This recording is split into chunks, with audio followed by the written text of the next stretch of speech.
My name is Stephen Dyer. I'm the Education Policy Fellow at Innovation Ohio, and I've got several education professionals here over to my right that I'll introduce here in a moment. We're here to announce that at the innovationohio.org website, we have started tracking the ECOT scandal. As many of you know, ECOT, the Electronic Classroom of Tomorrow, at one point was the largest online school in the country. It collapsed under its own weight after it was found that they actually couldn't account for all the kids that they actually had and had to pay that back to taxpayers. And so what we're doing now is we're trying to figure out the scope and the scale of this thing. Today we are releasing a couple of items on the website that I'll go over after our folks have talked a little bit. But it's basically how much has been lost to ECOT over the last 6 years. Why do we pick 6 years? Because that's the public records that we had back to then. So the total for the last 6 years is $591 million, which is roughly about 60% of all the money they ever received. The biggest loss was Columbus City Schools. It was $62.9 million. All but 6 districts lost money and kids to ECOT over that time period, and one of those districts was Put-in-Bay, which is not exactly a large district. And 129 districts out of Ohio's 613 lost $1 million or more to ECOT, including Westerville, not exactly a poor-performing school district. So anyway, I want to lead off by having Bob Applebaum, the treasurer from Maple Heights, come up and talk about how ECOT has affected his district's finances, and its kids. Bob? Thank you, Steve, and I'd like to thank everyone from Innovation Ohio for making this possible today and giving us an opportunity to speak in regards to ECOT. I've been treasurer at Maple Heights for the last 9 years. Prior to that, I was in the for-profit private business of steel business for over 34 years. During that time, I also served on the Kenston Board of Education in Geauga County for 14 years, from 1992 to 2006. I'd like to start off by saying there's a big difference between a for-profit business and the business of educating students K through 12. Anyone who says you should run a public school district like a business is out of touch with reality. And anyone who says a privately run for-profit business can educate our students better than those who are entrenched solely in the public education of our students is greatly mistaken. The general mission statement of public education alone throughout this country sets us apart from any for-profit business trying to educate our students. It says we are here to develop a climate and culture for all students, no matter race, color, economic background, or disability, with the expectations of excellence and preparing them for a lifetime of success. That is what our public education system was founded on. That is what Maple Heights and the other public school districts in Ohio believe in. Compare that to a private for-profit business where the bottom line is more important than the education of the students, where they can pick and choose who they wish to educate and how they wish to educate them, where they set their own standards, and where they are more interested in knocking out their competition. They basically have used our students as what I call pawns for profit. My role as Chief Financial Officer for Maple Heights City Schools is to protect the assets of all our taxpayers in Maple Heights, whether they have students attending our schools or not. That was my charge when I became treasurer of Maple Heights City Schools, as well as the charge of all treasurers of public school districts in Ohio. But it is also to provide the best educational climate and culture of learning for our students. It is to manage the finances in such a way that our students get the best possible education. My job would be so much easier if all I had to do was make sure I had a positive cash balance at the end of each school year and not care about the individual student and the family he or she comes from. What ECOT did was promise the best education your money can buy, without the support systems for students to be successful and without the accountability that every public school system in Ohio must follow. ECOT not only has fraudulently represented itself as a great educational alternative to public education, it has fraudulently, by being deceitful, stolen money from almost every public school district in the state of Ohio. From Maple Heights alone, ECOT has taken over $3 million since 2009. Maple Heights has been able to stay away from asking for new tax dollars since 2003, but are rapidly approaching the time when we will have to go back to the taxpayers. With an additional $3 million paid as restitution that ECOT owes us, we would be in a position not to go back to the taxpayers for several more years. Those businesses that are in education, in the education business to make money, must be stopped and eliminated, and they must be, at the very least, held accountable under the public education standards of Ohio. Let us finally level the playing field and put the financial accountability for these for-profit companies finally in place. Final note, since ECOT closed earlier this year, already 40% of those students from Maple that were attending ECOT have returned to Maple Heights City Schools. We had 56 students attending, already 21 have come back to our school district. Wish to thank you very much for allowing me to present this. Thank you, Bob. Our next speaker will be George Wood. He's the Superintendent of Federal Hocking, which is down in Athens County. So thanks. As Steve said, my name is George Wood. I'm Superintendent of Schools, Federal Hocking Local in Athens, Ohio. I've been there for 25 years. I spent 18 years as the high school principal and the last 7 as superintendent.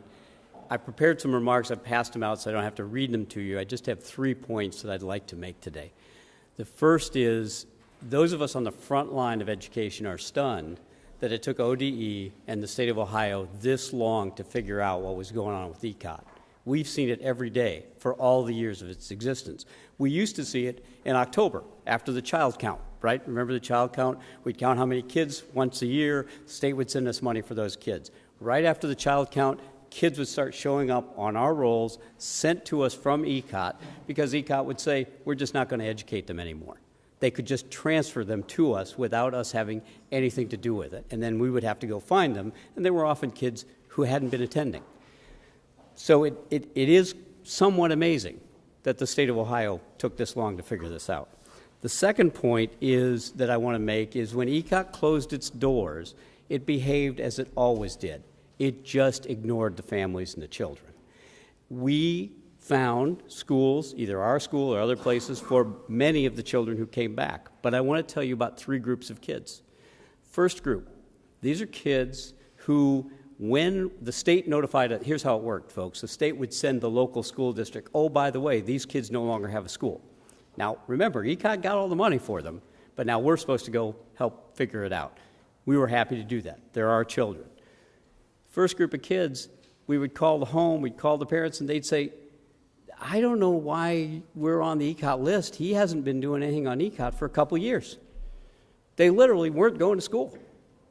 Second group of kids, my child's a junior. Can you get him in the junior class? We get the transcripts, which took a long time to get out of ECOT because there was nobody there to help you.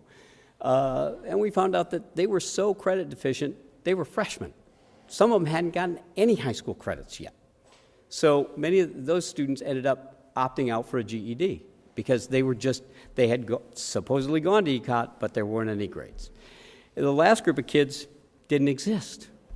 We couldn't find them. We'd call the phone number. We drove to addresses. There wasn't anybody there. ECOT had been claiming children that literally weren't there. Why it took so long to figure this out is well beyond me. Last point. Everybody talks about all the money the state lost. And there's a lot of talk about clawing money back. Let me tell you, local districts lost money. And I think it's important for the press to get this. There's a state aid formula that sends us around $6,010. In the end, it turns out to be $6,400 is the per pupil funding in our district, right, when you had special ed, gifted, et cetera. Half of that money is local money. The state only provides us about $3,229 of that. The other $3,200 is local money. So the state didn't just send state money to ECOT. They scooped up local taxpayer money and sent it to ECOT. Over the last 8 years, that's cost us almost $600,000 in a school district with only 1,000 children with a budget of right around $11 million. What I could have done over the last 8 years with that money, it's a teacher and an aide. It's 3 times what we spend on textbooks. It's a new bus every year. And it all went to a school district that didn't even exist called ECOT. Thanks. Finally, it's Dick Murray, longtime head of Chorus, the Coalition of Rural and Appalachian Schools, and also we're the executive director at Muskingum Valley ESC.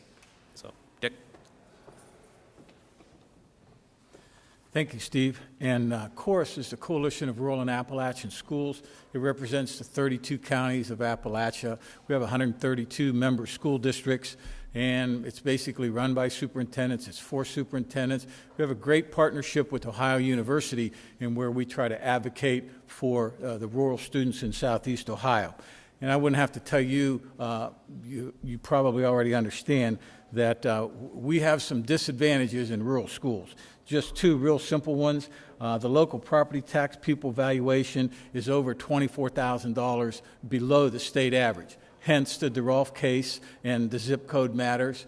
The second piece is that in Appalachia, and George understands this all too well, we spend $7,000 a year less for the average salary of a teacher in Appalachia as compared to the state.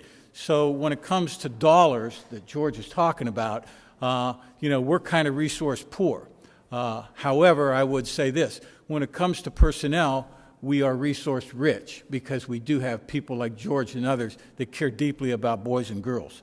I was a superintendent for 25 years. I've been retired for a while and working as the executive director, of course. I was a middle school principal for 8 years. Maybe the best job I ever had, so that ought to tell you I'm a little bit different than a lot of people. What I'd like to try to do is to get you to think about this in terms of a kid. Joy Padgett, State Representative Joy Padgett said to me one time when I was trying to get a levy passed as a superintendent, how do you get people to understand or get a picture of a lost educational opportunity? I'm going to tell you what, that is absolutely tough. Now, I would argue that the miracle in Ohio may be an example of some lost opportunities over the last 8 years, but I won't get into that point. But I want to try to put a face on this if it's possible. Think about this in terms of your education. I look at this front row. I see some bright young people setting up here. You've had opportunities and you've taken advantage of them, and it looks like you're doing well with them. But here's what I want you to think about. I want you to think about some of the kids that George had talked about that came back from ECOT. That is somebody's son, that is somebody's daughter, that's somebody's neighbor, okay? So having said that, I'd like to try to be able to put a face on that thing, and by doing it, I'd like to say this. Let me ask you this question from a research perspective. What do you think happens when a youngster, son, daughter, your neighbor, falls behind 2 years in school? They're literally behind 2 years in math or 2 years in reading. I have a report here that came out a couple of years ago from the Stanford University Center on Research on Educational Outcomes. Now remember, we're thinking about this in terms of a kid, and we're talking tens of thousands of ECOT boys and girls here that are somebody's son, somebody's daughter, somebody's neighbor. Statistically speaking, the gains that online charter school students saw in math were so limited, it was literally as though the student did not go to school for the entire year. Now, think about 4 years of going to the school where your gains were like, if you did attend, by the way, George, where gains were negligible, absolutely nothing. Let me take you to what the research suggests about that. And this is something for parents and everybody in the room. Your child falls behind 2 grades in reading or math, you can't make that up in 12 years. The research is clear and compelling.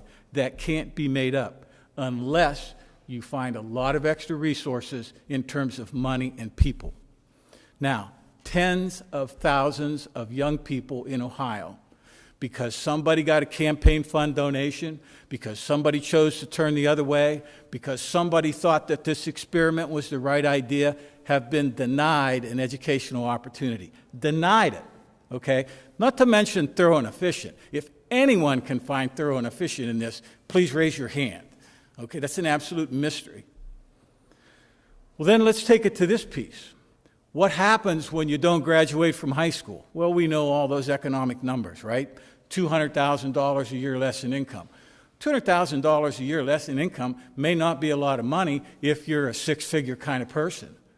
But if you're a poor person in Southeast Ohio, $200,000 is a lot of dough. Let's look at it from this lost educational opportunity. They're more likely to be involved in some legal activity because they may not have the wherewithal to be able to make the right choice. What happens to the life of that person that we were in charge of trying to educate and failed them because we thought we had a grand experiment? These kids face a greater chance of a marriage not working out. As a middle school principal, I can tell you clearly, if I had a kid in my office more than 3 times, you know the first question I ask them, what's going on at home? If you don't think that makes a difference, it makes a huge difference. A lost educational opportunity. What happened to the thousands of kids in ECOT who've lost these educational opportunities? They return to brick and mortars like George talks about. Can't catch them up. It's statistically proven that you can't do it. They find another online school. We've got a half a dozen schools in the state that are online. It's a replication of the failure, and it's a replication of a lost cause. The bottom line is this. If you really want to sit down and take a look at it, we elected people to govern this state. We entrusted people to govern this state. We gave them our tax dollars so that we could educate boys and girls. That was completely mishandled.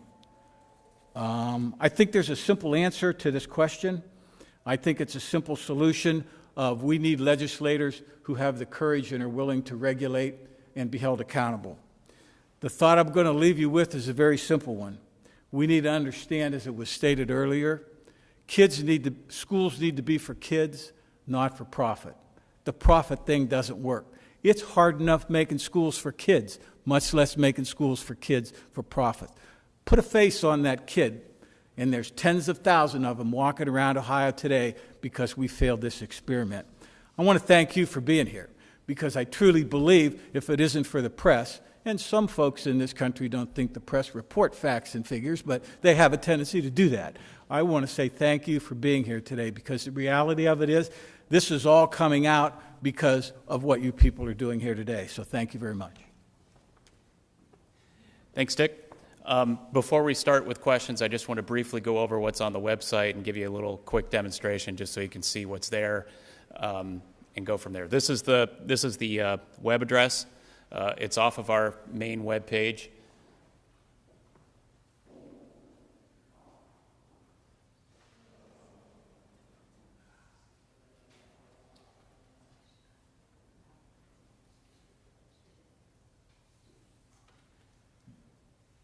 That is not on our webpage. That is my son.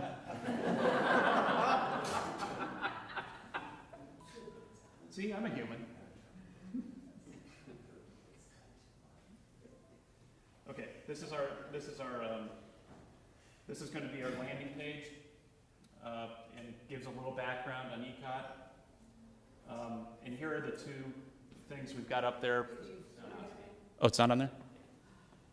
Of course it's not.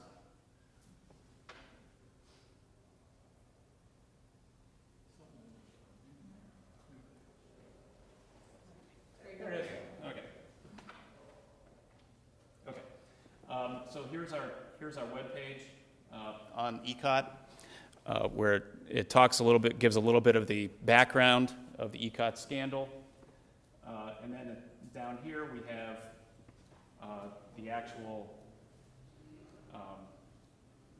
spreadsheet of how much money was lost to each district since the 2012-13 school year. It's up as a Google sheet, and it's So you can go through and you can sort by county, you can sort by size, you can sort by all kinds of things. Right now it's sorted by total amount, but you could sort it any way you want. It's a Google sheet, so you can use it any way you like. Also on the site is the list of campaign contributions from ECOT folks to politicians, and you can look that up right there. And this also shows up as a Google sheet, and so it's got different sheets within the actual worksheet. You can just go click on it and see who got it, individual money, and that kind of thing. What you'll see on there once you go through it, I just thought I'd give a couple of data points. Most people think of charters. They think of the impact in urban districts. What you'll see in there is that about half the money did not come from urban districts. It came from suburban districts, rural districts. Again, all but 6 lost money in kids to ECOT. So when you're comparing ECOT's performance, it's a little disingenuous to only compare it with the big 8 urbans because most kids did not come from there. Most of the kids came from outside the big 8. The other thing that's interesting is what George hinted at. Well, he didn't really hit at it. He kind of hit it. The ECOT exacerbated the DeRolf problem. As you all know, there have been 4 Supreme Court cases. We've heard this many times. 4 Ohio Supreme Court cases have found that the way Ohio funds schools is unconstitutional, primarily because we don't have a rationally based determination of what constitutes the cost of education, number one. And people don't really talk about that much, but that's a big, important part. And number 2 is it's over-reliant on property taxes to pay for education. What the ECOT and the charter school funding system has done is make school districts more reliant on property taxes. So, for instance, just last school year, I just looked at 1 year, the per pupil funding to ECOT was $7,288 a kid. Remember, ECOT didn't have buildings, didn't have lunch ladies, didn't have buses, didn't have sports, didn't have any of this stuff, right? But they got $7,288. That's larger than the state per pupil funding in 508 of 613 Ohio school districts. The average per pupil funding in school districts was $4,749, which is a lot less than the $7,288. So when you subtract those two and multiply it by the kids who are left, you see that local taxpayers subsidized ECOT by about $36 million just last year. I don't think when anybody voted for a local tax levy, they said, you know what, use that money to make sure that ECOT educates kids that they don't really have. And that's what happened. So essentially, ECOT increased the tax burden on local property taxpayers in some districts by a substantial margin. So again, ECOT is a huge scandal, and if for no other reason, then I think the bottom line is how much it really hurt the kids that went to ECOT. In 2009 and 2010, there were about 7,200 kids who graduated from ECOT. About double that didn't graduate from ECOT, but that's another story. Of those 7,200 kids, about 240 today have college degrees. Just think about that for a minute. 240 college degrees out of 7,200 graduates. Just give you an idea, just in one of those years, Cleveland had a little less than half as many graduates, and 4 times as many Cleveland graduates have college degrees today as ECOT had in those 2 years. So again, the failure of ECOT is complete. It's financial, it's academic, and it's frankly to the citizens and taxpayers and children and parents of the state of Ohio. So with that, I'll be happy to answer any questions. If you have any for these folks individually, that'd be great. And I'll take the questions now. This data set is all transfers to ECOT, or it's the 58% or whatever is calculated from how much was determined to be unsubstantiated? I'm not No, it's all transfers to ECOT. Again, of the $591 million, 80 so far has been found to be fraudulent. We're working on trying to figure out what that means for the years that there weren't FTE reviews done, and we should be coming up with an estimate on that pretty soon here, and that will be added to the site too. But I think it's important to understand that that money, a lot of that money was going to fund kids who weren't ever there, as George mentioned. Yeah. Is it a little too simplistic to just say this money all was taken from the schools? Because obviously the students aren't in the school districts, the school districts don't have to fund them, don't have to feed them, don't have to teach them. So is it a little too simple just to say all of that money was taken from the districts and they could have used it in other ways? I mean, plus in fact, some of these ECOT kids did graduate, some have gone on to college. It's not 100% of them that failed. No, I've said this many times. I'm sure ECOT worked for some kids, but over 18 years, we spent $1.1 billion on ECOT. That's a little more than just to give you an idea, about 4 mills of local property tax levy that's raised around the state. For $1.1 billion, I better get a better return than maybe 2% of kids, graduates, getting college degrees, and barely 40% actually getting a high school degree. I better get a better return than that. I mean, it's just an absolutely horrific outcome, and especially when a significant portion of those kids weren't there. Can I add? And George, go ahead. I think you also have to understand there are fixed costs in running a school. I'm sorry. Thanks. I think it's important to understand there's also fixed costs in running a school district. We're a small district. We have around 1,100 kids. We lose 15 to ECOT. It doesn't mean we close 15 seats in our lunchroom, or that we stop running a bus, or that we close a building. We still have all those fixed costs going on, while again, local tax dollars that local citizens paid so we could serve good lunches, have a basketball gym, have coaches, have teachers, all those things, ships off to ECOT that does none of those things. They had no fixed costs. They had no classrooms, no buses, no guidance counselors that we can tell, no. And in fact, when kids stop attending, they don't even have truant officers, which we do. We track down kids. We spend time going out trying to find them. ECOT just said, no, they're not here. So I think it is disingenuous to say that, well, you're not educating those kids. No, we're still providing a public education to the community of Federal Hocking in southeastern Ohio. A school district, by the way, it's bigger than the city of Detroit, right? So I'm running buses. I'm running 2,400 miles on buses every day. And just because that kid isn't at that house anymore to pick up, we're still running a bus by them, right? So it isn't a direct, we don't have the same costs, especially when 15 kids spread out over 13 grades. So you might have 1 out of 2nd grade, 2 out of 3rd, 4th. So you don't cut a teacher because you lost 2 kids in a grade. That was the last year's. That was the last year, yeah. Mm-hmm. That we could keep. It was very hard to deal with ECOT. It was very hard to find out who the kids were, what their names were.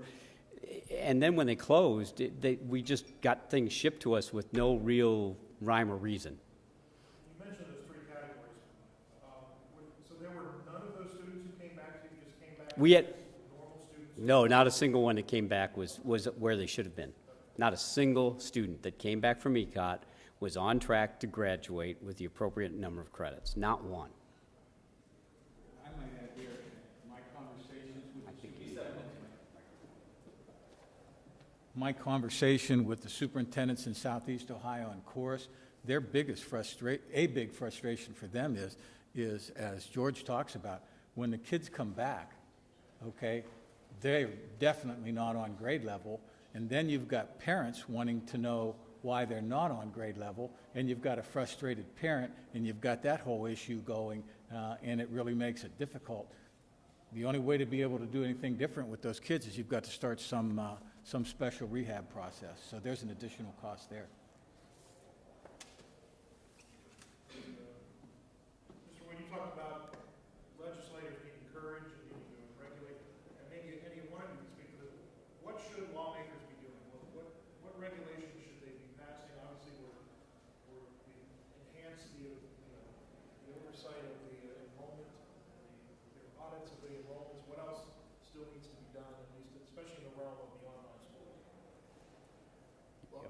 I'm sure George has ideas. Well, yeah, I've been at it for a while. I don't want to be speaking for Innovation Ohio. At this moment, I'm speaking as a superintendent. The state embarked on an experiment. It's called charter schools.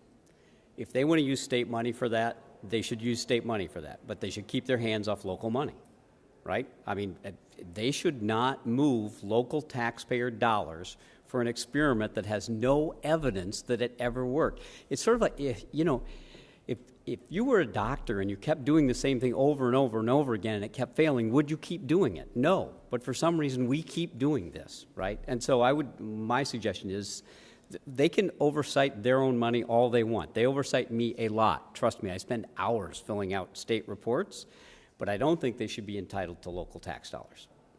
That would be my simple. Would the direct funding stream deal with that issue rather than taking it off your bottom line? Well, what they do is they deduct it, on the, how it works. It comes off at the end. Fine, yeah, we shouldn't even have to bother with it, in my estimation, because it burns up time. My treasurer spends hours, as I'm sure you do, working on this student transfers, and we have to go back. We literally have to double check every student transfer because the state doesn't always get it right. Right, so we find kids that, wait a minute, that student's transferred through ODEX to another school district, but they weren't ours in the first place. How did we lose that money? Right, so we're constantly challenging and working on these things. Yeah, however the state wants to do it with their money, over to them, but not with our money. Yeah. Oh, Bob. Just from a treasurer's perspective so that you understand, Maple Heights, we have 3,600 students. We get approximately $25 million from the state of Ohio. $6 million of that go back to community and charter schools. So that's a big chunk of change that the state says we get, but then they take it away. So that's a big problem as far as trying to manage your budgets from year to year.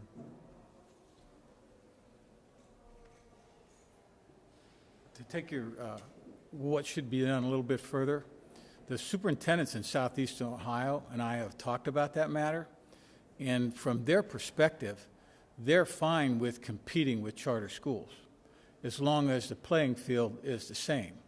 And I think by the playing field, they're simply talking about there should be an accounting, financial accounting piece with the state auditor's office on a regular basis.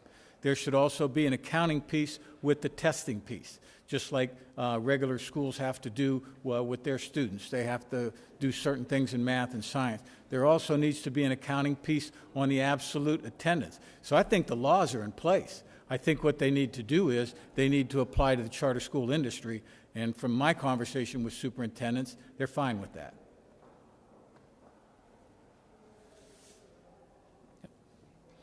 Any other questions? Steve, I can one more thing on the funding since Sure. you're so interested. Sure. You may not know this, but if a student goes to a charter school that does not have a baseball team or a basketball, guess where they get to go play baseball or basketball? Us. Guess who pays for that? We do. Nothing comes back from the charter school, ever.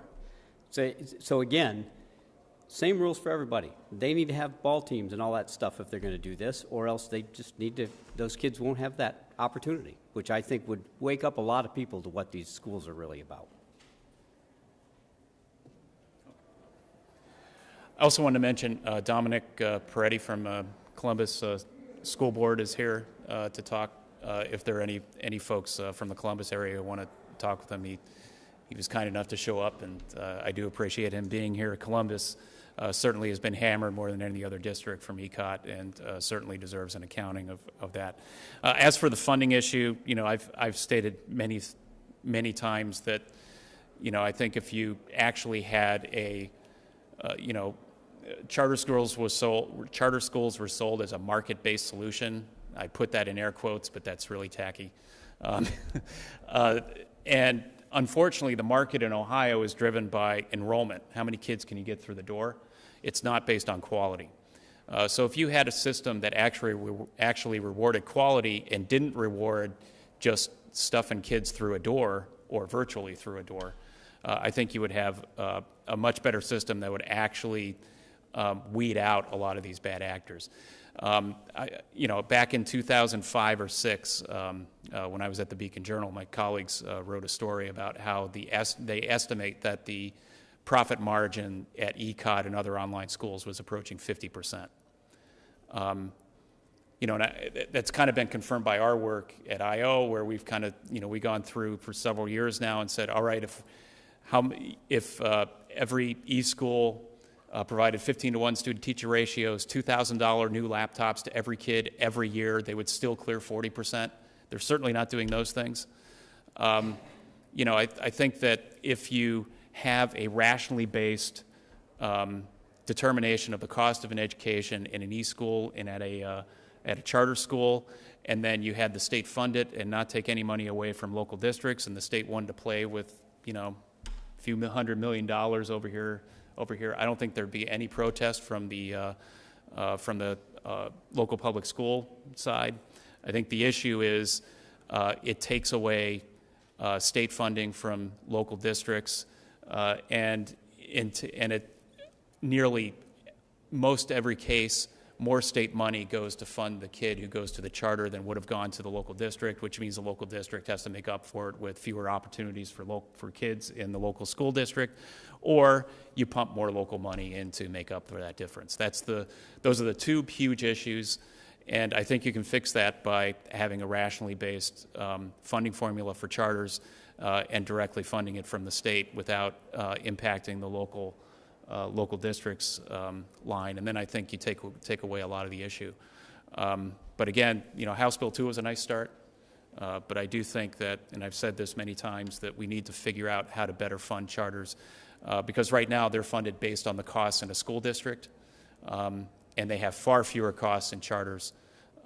So if you have a system that actually rewards quality, that's based on what it costs to educate kids in a charter, I think you take care of a lot of the bad actors, because there's no money to be made in failure. And right now there's way too much money to be made for a failing district, for a failing charter. Anything else? We good? All right, thanks everybody for coming. And if you have any questions, we'll all be here. For those of you who are from the Columbus area, Dominic's here to talk about Columbus's specific issue.